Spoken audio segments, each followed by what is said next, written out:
Hello everyone, कैसे हैं आप सब। हम आशा करते हैं कि आप लोग अच्छे होंगे।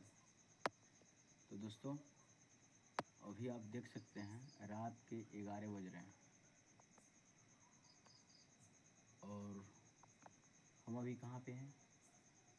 अपने छत पे। दोस्तों, जाहिर सी बात ये है कि अभी जो हम काम करते हैं वो काम जो है कि काफ़ी ज़ोर शोर से चल रहा है।